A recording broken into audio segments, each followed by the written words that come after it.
what Scudetto means for Napolitan. Jadi apa artinya juara Scudetto ini bagi uh, warga Napoli? Ya tentu kalau kita bicara.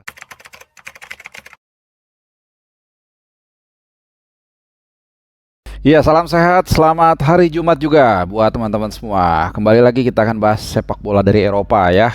Dan di edisi kali ini gua akan 95% akan bahas yang lagi baru senang, baru happy banget, juara setelah menunggu 33 tahun. Selamat buat Napoli, Partenope ya, singkatan atau nickname-nya.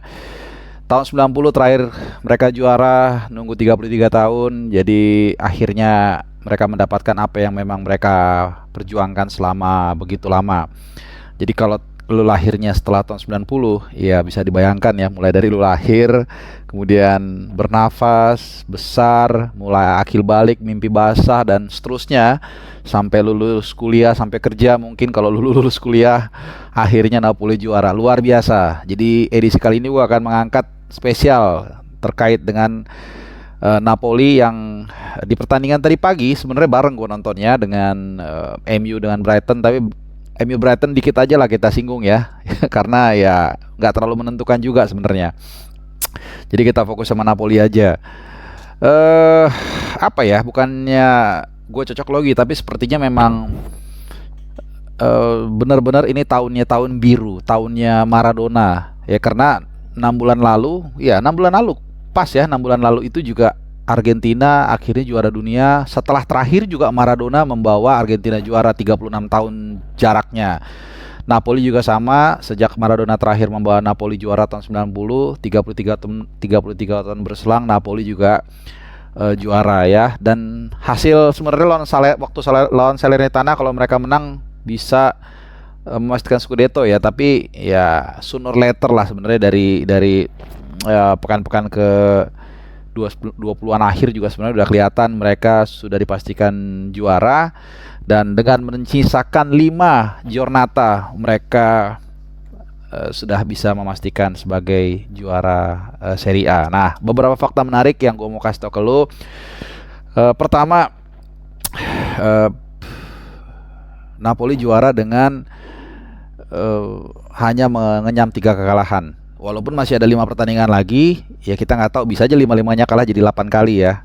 Tapi yang jelas sejauh ini baru 3 kali kalah, ini gue catet. Dan semuanya kalahnya itu setelah pergantian tahun. Bulan Januari sekali dari Inter 1-0 di Giuseppe Meazza. Kemudian bulan Maret kalah dari Lazio 1-0 di Diego Armando Maradona Stadium. Dan kemudian bulan April, kurang lebih sebulan yang lalu ya, kalah dari Milan 4-0. Dan memang secara natural juga pemain juga mungkin udah turun ya semangatnya atau fighting spiritnya, karena ya mereka tahu lah hampir pasti mereka akan jadi juara. Ini juga gue rasa mempengaruhi, dan juga faktor Osimhen ya.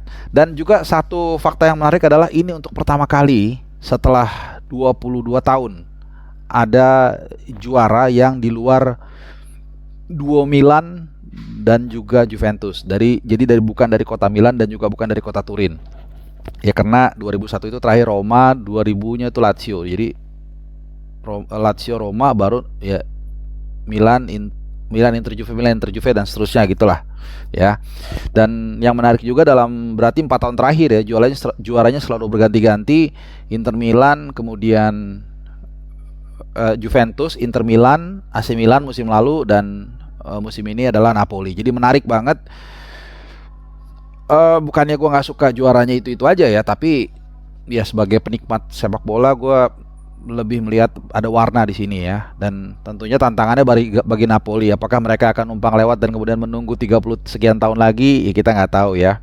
Jadi ini gelar buat ketiga bagi Napoli. Jaraknya juga unik kalau kita lihat ya. Tahun 87 itu mereka juara pertama kali juga dengan Maradona. Kemudian selang 3 tahun mereka juara tahun 90. Kemudian jarak 33 tahun lagi mereka juara.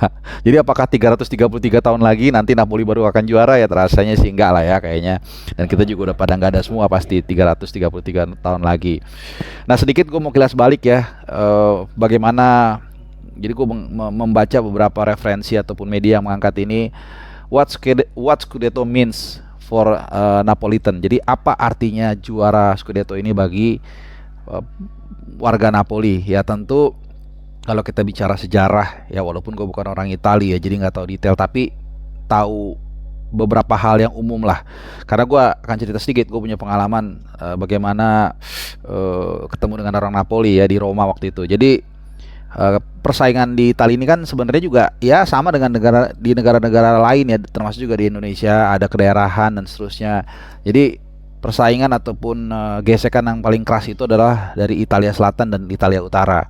Jadi Italia Selatan ini selalu dianggap yang terbelakang, yang miskin, dan Italia Utara ya memang lebih kaya. Mereka lebih maju karena secara wilayah juga mereka berdekatan dengan Switzerland, dengan negara-negara Eropa yang maju lainnya. Jadi memang mereka lebih maju lah. Gue juga membandingkan gak usah Napoli dengan Milan ya, Roma dengan Milan aja jauh lebih rapih, lebih modern kota Milan. Jadi ada persaingan di sana juga. Malah kalau kita ingat tahun 90 itu pernah Italia itu seperti terpecah dua ya, ketika semifinal Piala Dunia waktu itu digelar di San Paolo Stadium, sekarang Diego Armando Stadium, dan itu salah banget ya, tapi memang jalurnya nggak bisa dicegah. Argentina ketemu Italia, tapi justru warga Napoli yang nonton tentunya di Napoli itu malah mendukung Argentina karena mereka punya Tuhannya, punya God-nya, yaitu Maradona. Dan ini memang wajar ya. Jadi nanti gue juga akan share ke lu foto-foto bagaimana kota ini menyambut Napoli juara. Jadi nggak terbayangkan ya, sebelum Maradona datang itu mereka akan punya bintang besar, kemudian juga bisa juara, merubuhkan dominasi dari Italia Tengah dan juga Italia Utara. Dan kalau gue sempat baca bukunya sejarah soal Napoli ini ya. Jadi sejarah sepak bola waktu mereka juara, waktu Maradona datang itu tahun 84, dia kan sebenarnya apa ya, seorang kesatria yang terluka gitulah bahasa kerennya. Jadi dia berantem di Barcelona, intinya bermasalah, kemudian dia pindah ke Napoli dan memecahkan rekor transfer kalau nggak salah, dan itu dibantu oleh politisi setempat agar bisa membeli pemain mahal. Dan saat itu Napoli dalam keadaan yang sangat kacau balau, kemudian mafia di mana-mana. Mereka juga baru tertimpa gempa bumi, pengangguran juga merebak. Tapi kemudian dengan kehadiran Maradona, dan kemudian 3 tahun setelahnya tahun 87 membawa juara, ini benar-benar memberikan hope, memberikan harapan buat masyarakat Napoli. Jadi kita nggak sehitam putih itu menilai, loh kok ini kan orang Argentina, ini kan Italia, kok nggak nasionalis. Kayak kadang-kadang realitinya adalah saudara yang kita anggap saudara, yang kita anggap sebangsa, kadang-kadang malah menghancurkan kita sendiri ya, mungkin dengan korupsi, dengan macam-macam ya, dengan konspirasi dan seterusnya. Tapi justru orang luar yang datang malah memberikan memberikan ya harapan ya. Dan ini mirip banget ya dengan apa yang terjadi juga dengan Argentina kemarin yang juara, mirip banget. Jadi makanya gue bingung ntar bikin judulnya apa, mengambil angle-nya. Argentina juga kemarin kan dalam kondisi juga ekonominya juga nggak baik ya, dan kita mungkin lu juga sering baca bagaimana fans itu berjuang untuk bisa ke Qatar, ada yang ngeteng ke Arab dulu, kemudian naik mobil dan seterusnya. Dan ini juga waktu tahun 84 itu juga sama. 84 Maradona datang juga Napoli masih kacau, tapi dengan keberhasilan dia membawa 2 kali juara Scudetto dan juga kalau nggak salah Winners' Cup ya. Ini membuat Napoli punya harga diri dan membuat mereka juga semangat ya untuk bisa bersaing dengan abang-abangnya yang di utara. Nah, peran dari pelatih Luciano Spalletti ini juga sangat besar. Kemudian juga ya itu menarik, tadi gue sempat ngeliat ya ketika pertandingan selesai, ya memang para penonton ada 10.000 orang yang datang ke Friuli ya, stadionnya. Ternyata namanya sekarang udah ganti ya, Dacia Arena. Gue dulu taunya Friuli, ternyata udah ganti. Jadi 10.000 orang datang, dan biasanya sih budgetnya nggak sampai 10.000 ya kuota fans away, tapi mungkin mereka juga beli tiket yang general, jadi bisa duduk bersama-sama pendukung Indonesia, dan pendukung Indonesia juga gue rasa nggak ada masalah ya, karena mereka nggak punya sejarah bersaing yang sangat keras tahu gue dengan Napoli.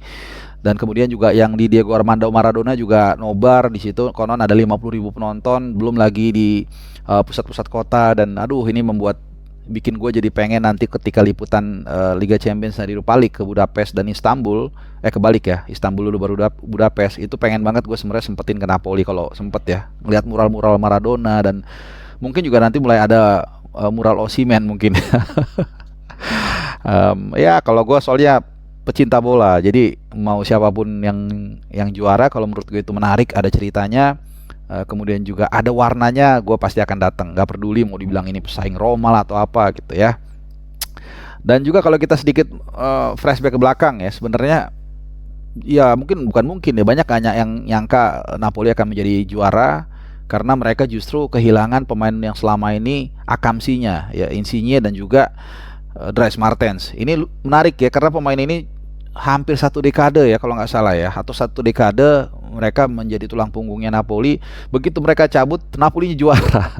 Dries Mertens itu cabut ke Galatasaray musim ini, dan juga ke siapa namanya, Insigne ke Toronto FC ya. Kalau Koulibaly memang nggak terlalu lama setahu gue ya, nggak selama mereka lah, dan duitnya juga lumayan untuk membeli pemain-pemain murah ya, kayak Kvaratskhelia dan juga si Kim ya, backnya asal Korea Selatan, luar biasa. Mereka juga secara keuangan harusnya relatif paling enggak trennya positif ya, karena kemarin ya mereka jual banyak pemain, dapat duit, belinya murah-murah, pasti trennya positif. Belum tentu hijau tapi pasti positif ya. Ya mungkin itu dulu sih. Gue nanti akan lebih mendalami lagi. Mungkin kalau ada kesempatan gue akan juga membedah keberhasilan Napoli ini dari berbagai aspek ya. Kita akan lihat dari masyarakatnya, dan mungkin juga ada komentar-komentar dari apa namanya, presidennya Aurelio De Laurentiis, dan ini pasti akan jadi legend ya, karena bagaimanapun juga kesabaran dia selama mungkin hampir 20 tahun ya, belasan tahun lah, benar, patut diapresiasi. Gue masih ingat waktu dia datang pertama kali 2000-an lah, tahun 2000-an, dia mengatakan saya akan membawa tim ini berkompet di Eropa dalam 10 tahun, dan ternyata lebih cepat. Kemudian setelah itu dia berjanji akan membawa Napoli Scudetto dalam waktu 10 tahun, ternyata lebih cepat juga ya. Jadi emang laki-laki sejati ya yang dipegang omongannya. Oke, gua rasa sih itu dulu. Sekali lagi, oh ya, kalau MU gak usah gue bahas, seperti yang gue bilang tadi ya, kalah 1-0 di menit terakhir dari golnya McAllister yang aneh sih, bizarre handsball kalau kata orang ya. Luxo di menit-menit terakhir. Ya udahlah, itu aja. Sekali lagi selamat buat Napoli. I'm happy with the Scudetto yang ketiga sepanjang sejarah Napoli. Kalian warga Napoli patut untuk berbangga, paling tidak sampai beberapa bulan ke depan ya, sebelum nanti akan mempersiapkan musim yang baru. Karena gua rasa juga Laurentiis juga mulai mungkin penasaran untuk mencoba kompet di kompetisi Liga Champions. Kemarin mereka sampai perempat final doang ya, kalah dari Milan. Oke, terima kasih, semoga bisa memberikan insight buat kalian. Selamat weekend, selamat beraktivitas. Ciao, sehat selalu.